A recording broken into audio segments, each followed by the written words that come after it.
Bom dia, estamos de volta com o nosso devocional Florescer, hoje número 73, e o sol está brilhante, resplandecente, e ele revela, né, a glória de Deus. A palavra de Deus diz que toda a natureza revela a glória de Deus e que a preciosa, maravilhosa glória de Deus esteja sobre sua vida, sobre a vida da sua família e também sobre toda a humanidade. Nós estamos no nosso devocional Florescer. Nosso tema, né, desse trimestre é Permanecei em mim. Esta é o segredo de uma vida cristã vitoriosa. E nós estamos estudando então as estações por onde as vinhas passam, né? Elas são em cada estação do ano, o agricultor tem um trabalho com ela.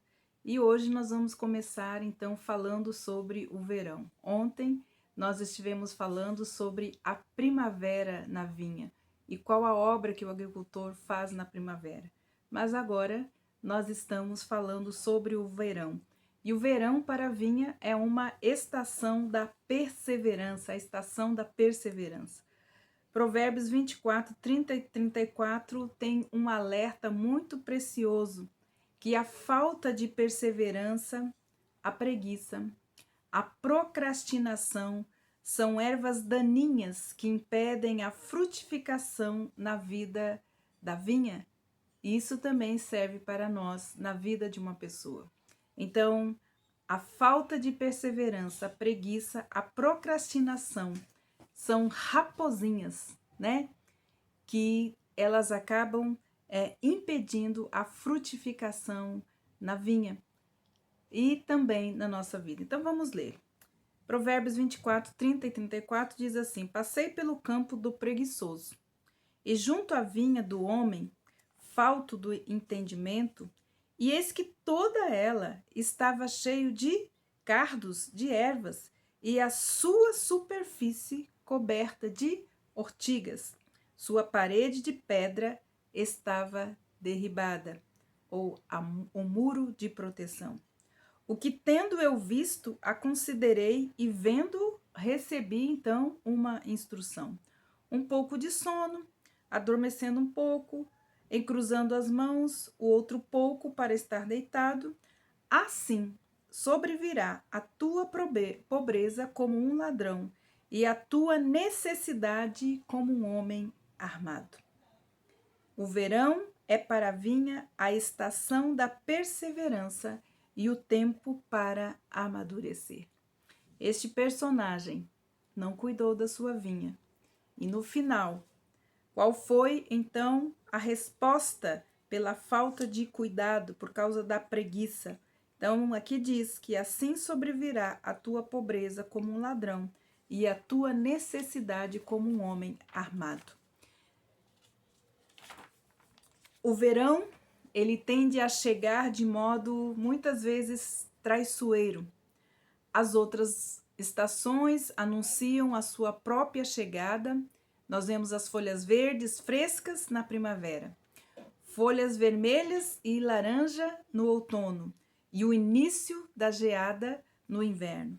Mas o verão, ele chega deslizando silenciosamente. Os dias simplesmente começam a estender-se, tornando-se mais longo e muito mais quentes. Na primavera, a paisagem da vinha se modifica quase que diariamente. Novos ramos explodem na vinha, estendendo-se em direção aos céus, até que o próprio peso faz com que elas novamente se curvem em direção à terra. Mas chegou o verão. Agora o crescimento é expansivo e desacelerado à medida que as atenções se voltam então para as folhas, para os pequenos frutos que se encontram debaixo delas. Agora, as uvas começam a crescer até atingirem a completa maturidade.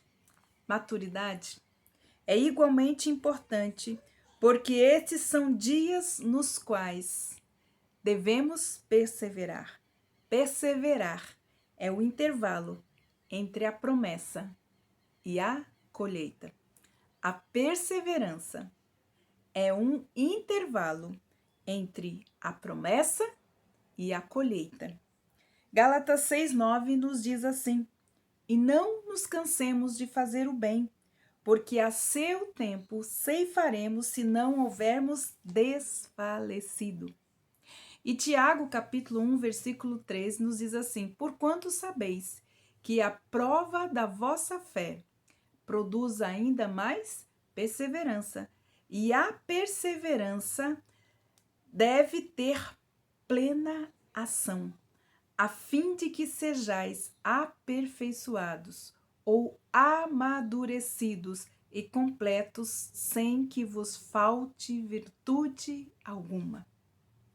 A negligência em aprendermos a perseverar é certamente capaz de trazer um fim imediato à vinha, ou ainda severos prejuízos à sua qualidade, como nós vimos em Provérbios 24, 30, 34. Mas a vinha do Senhor, cujo qual Jesus é a videira e nós somos as suas varas, é cuidado por um agricultor hábil, generoso e bondoso. Mas e como são os nossos verões espirituais? Entre a primavera e a colheita, muitos cristãos não se mantêm seguros em sua esperança em Deus.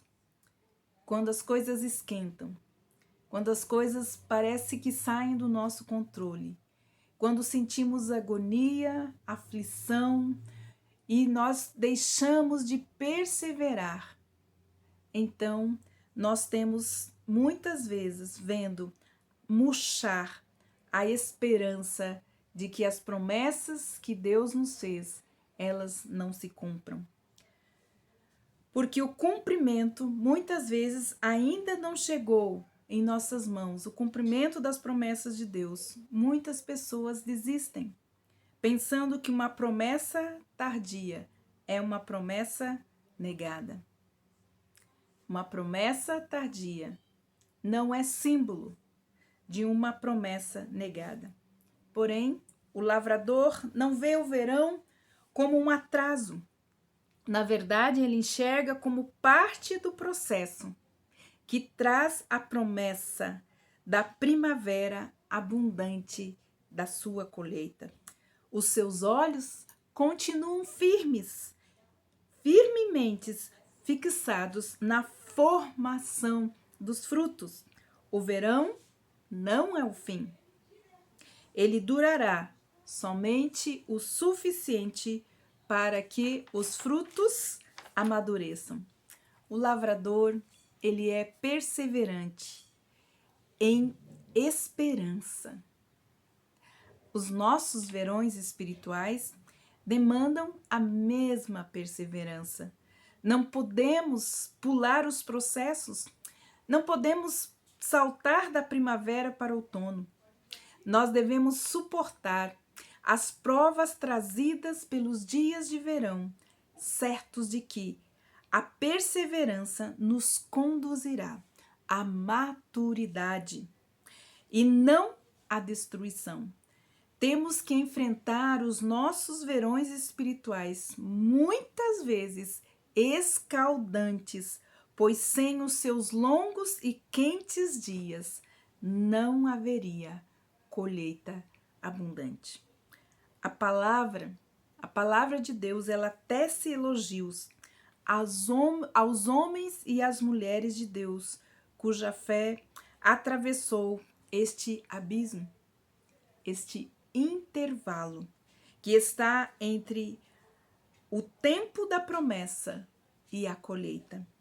Suportaram com perseverança por terem bebido profundamente da bondade de Deus e se mantido no mesmo processo enquanto os frutos amadureciam. Se queremos ser frutíferos no reino de Deus, não podemos fazer menos do que isso. Não temos como pular processos. Temos que aprender a perseverar. Perseverança é apenas um intervalo entre a promessa e a colheita. Que Deus abençoe você e que hoje essa virtude da perseverança seja o motivo da sua oração e da sua esperança no seu agricultor, o nosso Pai, o dono dessa vinha. Que Deus abençoe você e até amanhã com o nosso devocional Florescer. Não esqueça de dar o seu like e também de compartilhar a palavra de Deus com os seus amigos, com os seus parentes. Que Deus abençoe cada um de vocês e até amanhã.